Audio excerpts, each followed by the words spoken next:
اور اسمبلی میں ہماری خواہش تھی ایسا ہو جاتا. بہرحال بزرگوں نے بہت بڑی ہمت کی, بہت اعزاز تھا انہوں نے قادیانیوں کو غیر مسلم قرار دلوا دیا, وگرنہ ہونا یہ چاہیے تھا. یا ایک میں اپنی ذاتی خواہش کہہ لیجئے کہ اس کا اظہار کر رہا ہوں کہ یہ ساتھ اعلان ہوتا کہ جو قادیانی آج تک قادیانی ہوئے ہیں انہیں معاف کیا جا سکتا ہے. میں لفظ استعمال کر رہا ہوں, کیا جا سکتا ہے.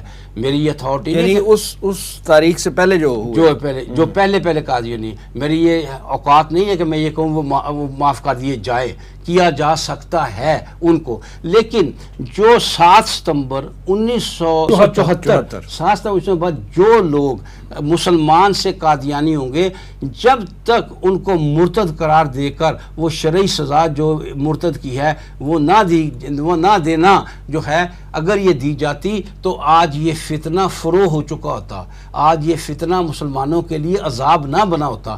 یہ فتنہ اب تک اس لیے عذاب بنا ہوا ہے کہ ہم نے اس کام کو تکمیل ہی نہیں کیا. اگر بزرگوں نے اس کو ایک حد تک کیا تھا تو بعد کے لوگوں آنے والوں کا کام تھا کہ اس کی تکمیل کرتے. اور جو کوئی شخص قادیانی ہوتا, پاکستان میں باہر کے لوگ, باہر والے جانے, یہ آئین کی خلاف ورزی تھی. آئین کے لحاظ سے وہ مرتد ہوتا ہے, اگر یہ بھی ساتھ ہے, لہٰذا شرعن تو وہ مرتد ہیں اور انہیں یہ طے ہونا چاہیے تھا, جو نہیں طے ہوا کہ انہیں مرتد کی سزا دی جاتی. ٹھیک ہے وسیم صاحب, اس میں تھوڑا سا اضافہ کروں گا, 1 منٹ کا.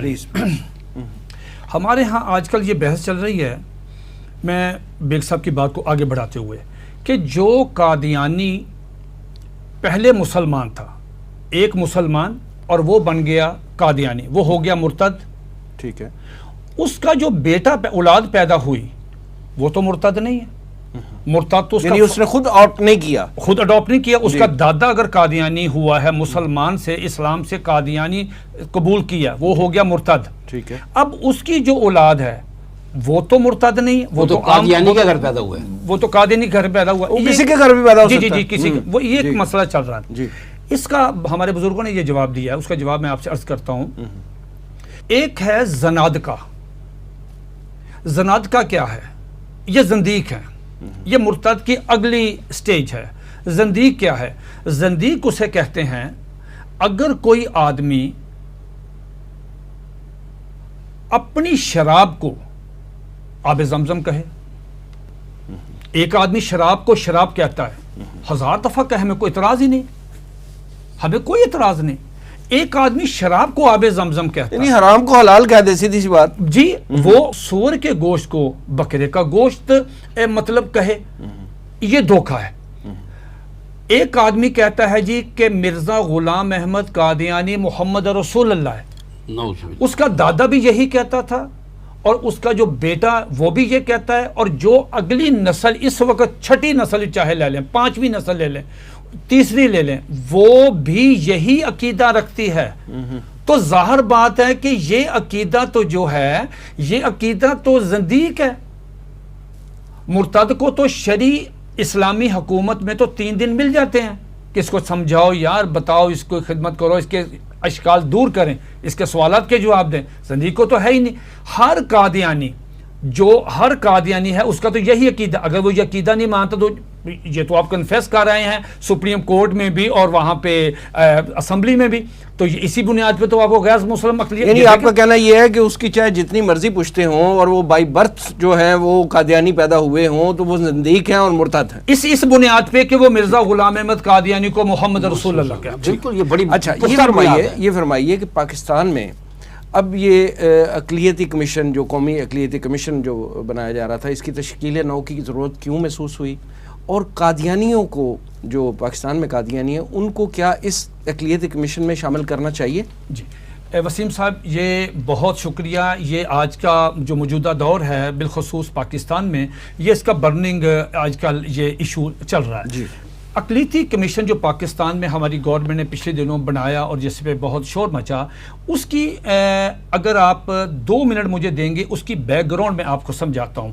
یہ انہی دنوں میں یہ میرے پاس ایک رپورٹ ہے انٹرنیشنل ریلیجیس فریڈم کے نام سے. یہ پوری دنیا میں جہاں جہاں امریکہ کے تحفظات کا ان کو تحفظات ہیں، یہ پوری دنیا کے تمام ممالک میں جو مذہبی صورتحال ہے یا فریڈم کی، یہ اس کی پوری رپورٹ ہے.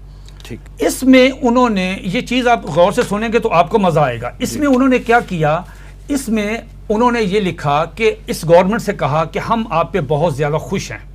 خوش اس بات گورنمنٹ سے مراد موجودہ گورنمنٹ، جی موجودہ گورنمنٹ بہت، کیونکہ رپورٹ اب آئی نا، ہم آپ سے بڑے خوش ہیں کہ آپ نے بہت زبردست کام کیے. ان میں 2-3 گنواتا ہوں. انہوں نے اس رپورٹ میں انہوں نے کہا کہ ہم خوش یہ ہیں کہ آپ نے گرو نانک کے نام سے ایک یونیورسٹی بنا رہے ہیں، اپروو کر دیا. پھر آپ نے ایک کوریڈور، آپ نے وہ راہداری کھولی ہے، وہاں پہ آپ نے اس کے بعد انہوں نے کہا کہ ہم یہ بڑے خوش ہیں کہ آپ نے ہندوؤں کے جو مندر ہیں ان کی تزئین و آرائش کے لیے آپ نے لاکھوں روپیہ لگایا، جی رینوویٹ کر رہے ہیں. چوتھی چیز انہوں نے کہا کہ ہم اس سب سے زیادہ ہم آپ کو اپریشیٹ اور خوش ہیں کہ آپ نے آسیہ مسیح کو رہا کیا. ٹھیک ہو گیا. 5واں انہوں نے ان کو 4 چیزیں دی ہیں کہ 4 چیزیں اب آپ کے ذمے ہیں. اسی میں لکھا ہوا ہے کہ آپ اقلیتی کمیشن کو، یعنی اگلا ٹارگٹ دے دیا. اگلا ٹارگٹ لکھا کہ اقلیتی کمیشن جو ہے اس کو آپ جو 2000 جیسے بیگ صاحب فرما رہے تھے کہ وہ 2014 میں 13 میں وہ چرچ حملہ ہوا تھا، تصدق حسین جیلانی جو چیف جسٹس تھے انہوں نے کہا تھا وہ بنائے، اس کے بعد رکا رہا کام فلاں. اب انہوں نے کہا کہ اس کمیشن کو آپ اس کو دیکھیں. نمبر 2 انہوں نے کہا کہ 3 کام اور ہیں. دوسرا کام یہ ہے کہ پاکستان میں آپ قانون توہین رسالت کو ختم کرنے کے لیے آپ اقدامات شروع کریں. یہ رپورٹ میں مطالبہ آ گیا.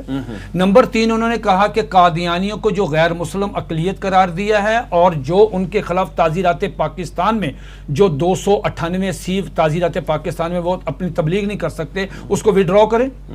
اور چوتھا انہوں نے یہ کہا ہے کہ جتنے بھی گستاخان رسول ہیں پاکستان، نام لیے ہیں جنید حفیظ کا، وسیم صاحب جنید حفیظ جس کا انہوں نے نام لیا ہے، اور بھی نام، ایاز نظامی کا نام لیا ہے، ایک اور تیمور کا نام لیا. ٹھیک، آپ پڑھیں گے آپ حیران ہو جائیں گے کس میں. انہوں نے کہا جتنے گستاخان رسول ہیں سب کو چھوڑیں، اس میں جنید حفیظ کا بھی ہے. ایک پروسیس چلا، پولیس کا پروسیکیوشن ہوئی، سارا کچھ ہوا. آپ ہمارے عدالتی معاملات میں، میں چیلنج کرتا ہوں کہ جو فیصلہ سیشن جج صاحب نے جنید حفیظ گستاخ رسول کے معاملے میں دیا ہے، اگر آپ اس فیصلے میں اس نوجوان لڑکے نے جو نبی کریم علیہ الصلوۃ والسلام کی توہین کی ہے اور اس توہین کی بنیاد پہ اس کو سزائے موت ہوئی ہے، میں قسمیہ طور پہ آپ سے عرض کرتا ہوں کہ خدا کی قسم آپ اس کا ایک جملہ نہیں پڑھ سکتے. مجھے معلوم ہے کہ میں نے اس کا ترجمہ کس طرح کیا. گندی گالیاں. آپ کا سیشن جج ہے لیکن کورٹ میں سب ڈسکس ہوتا ہے نا. آپ کے ایس پی نے اس کی ایس پی نے تفتیش کی ہے. ایس پی تو جھوٹ ہی بولتا. سیشن جج پہ تو کسی کا دباؤ نہیں تھا. ہم نے کوئی جلوس نکالا، کوئی جلسہ کیا، کوئی تھریٹ کیا تو بتائیں قانون کے مطابق ہوا. یعنی ایسے گستاخ رسول کی بریت کی جو ہے وہ ٹارگٹ دیا جا رہا ہے گورنمنٹ آف پاکستان. اگر وہ پکڑا نہ جاتا وسیم صاحب، اگر وہ پکڑا نہ جاتا، ایس پی کی رپورٹ یہ ہے، ایس پی کہتا ہے اپنی جو اس نے رپورٹ اس میں دی ہے عدالت میں، اس نے کہا اگر ہم 5 منٹ لیٹ ہو جاتے ڈیوو اڈے سے، وہ ڈیوو سے آیا بھاگا، اگر یہ لیٹ ہم ہو جاتے تو اس کو امریکن لینے کے لیے تو اڈے پہ پہنچ گئے تھے، وہ تو راستے میں تھے، ریسکیو کر رہے تھے اس کو. جی اس کو، جی وہ امریکن کونسلیٹ نے لاہور والے نے لے لینا تھا.